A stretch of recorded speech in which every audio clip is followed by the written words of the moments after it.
Osun State Election Petitions Tribunal as a temporary setback and miscarriage of justice that has only strengthened him to work on the delivering good governance for the people of Osun State.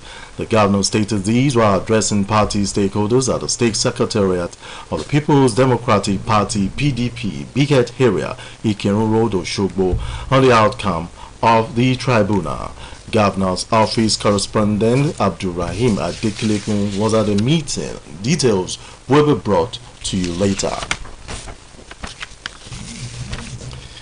In Kenya, a move aimed at ensuring that consumers get real value for money, upward review of electricity prices will be pegged in the quality of service rendered by utility firms including Kenya Power. Information has it that draft regulation by the Energy and Petroleum Regulatory Authority, if adopted, will compel power utility firms to better the quality of their services as justification for higher revenues for charges to consumers to finance their operation and expansion. The regulation also applies to the Kenya Electricity Transmission Company, KENGEN, and other power producers. Meanwhile, the regulation have not prescribed a penalty for failing to improve the quality of service despite a tariff increase, which is likely that the firm in question will be hit with penalties and obstacles in future tariff applications. South African police has disclosed today that gunmen has opened fire on a group of people celebrating a birthday at the weekend in a township, killing 8 and wounding 3 others. Information has it that the unknown gunmen randomly shot at guests while 8 people died and 3 others are still fighting for their lives in the hospital. The homeowners are among the deceased. An investigation has been launched into the attack and police said the manhunt for the perpetrators was underway. Shootings are common in South Africa, which has one of the world's highest murder rates followed by gang violence and alcohol. It will be recalled that South Africa last year saw strings of shootings that killed nearly 2 dozens of separate bars in working-class suburbs in Johannesburg and in the eastern city of Pietermaritzburg. This is World at Noon, coming to you from Osun State Broadcasting Corporation, Voice of the West Nigeria. Now, Hamid News Message. The rule of law and constitutionalism coupled with the citizens' right and the main determinants of a sovereign nation. Be law-abiding. The body of a woman has been found on Camp Bay Beach a week after a woman who people believe went for a swim and never came out of the water but went missing. She left her belongings on the beach, but police were unable to identify her. Police spokesperson Mr. Joseph Watbour confirmed that the passerby spotted the body of an unknown woman on the beach in Camps Bay, and the victim was declared dead on the scene of the medical personnel. Camps Bay Ward Councillor by Mr. Nicola Joel said the body found on the river is not that of the woman who went missing, adding that it is a different person. Mr. Joel said police were trying to identify the person and will cross-check it against any missing people reports. The lawyer Ben Crumb, representing Mr. Ty Nicol family, has called on the U.S. Congress to pass urgent police reform legislation in the wake of his death. Speaking to journalists, Mr. Ben Crumb urged U.S. President Mr. Joe Biden to use Mr. Nicol's death to gain support for the George Floyd Justice in Policing Act. Mr. Crumb maintained that Mr. Nicol's mother is coping with son's loss by hoping that his death could lead to change.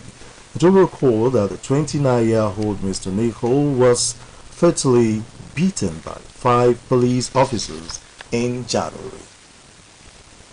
No fewer than 4 people have died and a state of emergency was declared in Auckland, which experienced its worst downpour on record. New Zealand's Prime Minister Mr. Chris Hitkin said about 350 people needed emergency accommodation.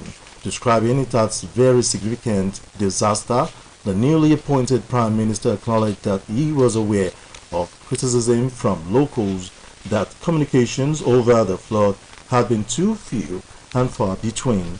He added that the government has been supporting local authorities. The country's climate science body described the Friday flood as the wettest day of record for a number of locations in Auckland. Meanwhile, Auckland Airport, which was temporarily closed due to damage from heavy flooding, has since reopened. And here again are the highlights of the world at noon. The National Agency for Food and Drug Administration and Control, NAFDAC, has vowed to confront the menace of substandard and falsified medicine in the country with the implementation of pharmaceutical traceability strategy. In Kenya, a move aimed at ensuring consumers get real value for money, upward review of electricity prices will be pegged on the quality of service rendered by utility firms including Kenya Power. Peruvian President Ms. Dina Boluarte has made a renewed appeal for Congress to hold early election as a way to end weeks of deadly protest, warning that otherwise she will seek constitutional reforms to make a vote happen. And we also brought you a report that no fewer than 4 people have died. A state of emergency was declared in Auckland, which experienced its worst downpour on record. That was the world at noon. It was edited by Olushola Igbodofo and delivered by David Ojo. In today's news talk, Adepoye Popola denounced the maladministration orchestrated by high-profile corruption, which makes vibrant Nigerians renouncing their citizenship of the country in aggravated frustration in the recent years.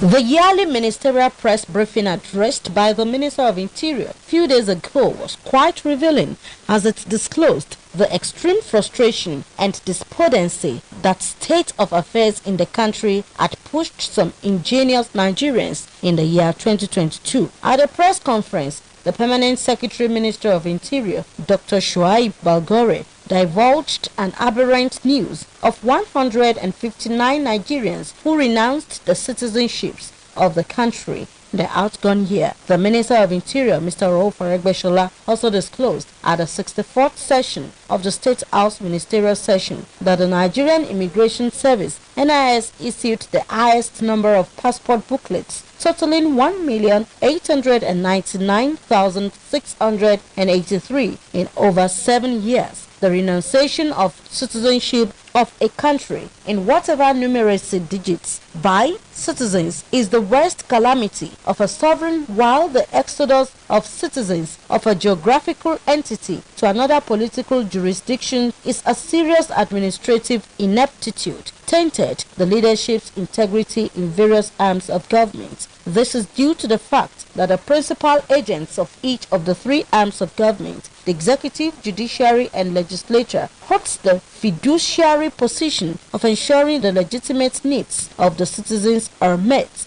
Governments, therefore, are persons steering the legal institution established for administration of gifts of nature, which include the visible and invisible wealth that a sovereign state is endowed for the good of individuals whose genealogy traces roots to any part of the legal jurisdiction of an entity. It could be rightly concluded, therefore, that in every clime the president, each of the lawmakers, judges, and ministers hold their positions in trust to ensure equity, fairness, and justice in the spheres of the state administration. The renunciation of citizenship of the country by some Nigerians is an eloquent testimony of several cases of breach of trust by the trustees of the state-endowed resources It is apposite to note that the rate of exodus of Nigerians, particularly those in their prime age, in the recent years is more than exuberance-driven adventures, but a desire for liberation from social, political, and economic deprivation. It goes without saying that the country's economy has been strangulated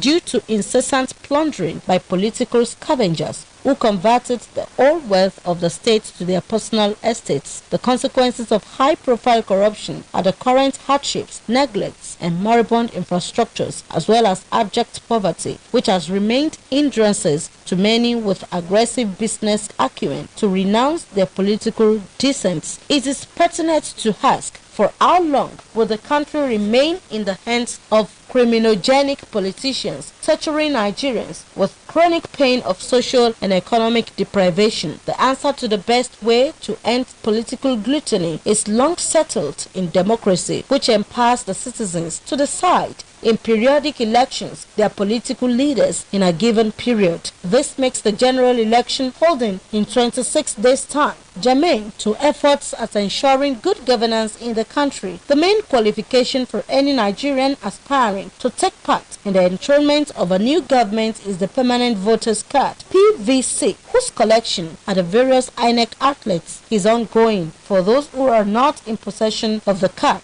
It is also important to herald the need for Nigerians desiring good governance to avoid the trading of their voting cards for peanuts with politicians who will mortgage their future. If every Nigerian deserves infrastructures that will make them thrive, it is also incumbent to every Nigerian to vote wisely in the next general election when the new president, lawmakers at the state and national assembly will emerge. Newstalk notes that the vote by individual Nigerians will determine the political leadership for the country in another 4 years. Newstalk therefore calls on Nigerians to make the best choice of political leaders by making the antecedents of each of the contestants be their guide at the polling units on the election day. The country could still be a safe haven where job will be available and corruption be checkmate if every electorate vote for a credible contestant into each of political positions. That news talk by Adeboye Popola noted that the antidote of power gluttony in the country is decisive decision by Nigerians that only credible contestants file political offices in the next general election, which is less than 26 days today. The piece was read by Temitope Olaiwola. For more about us, you can visit www.osbcng.org. Thanks for listening and good afternoon.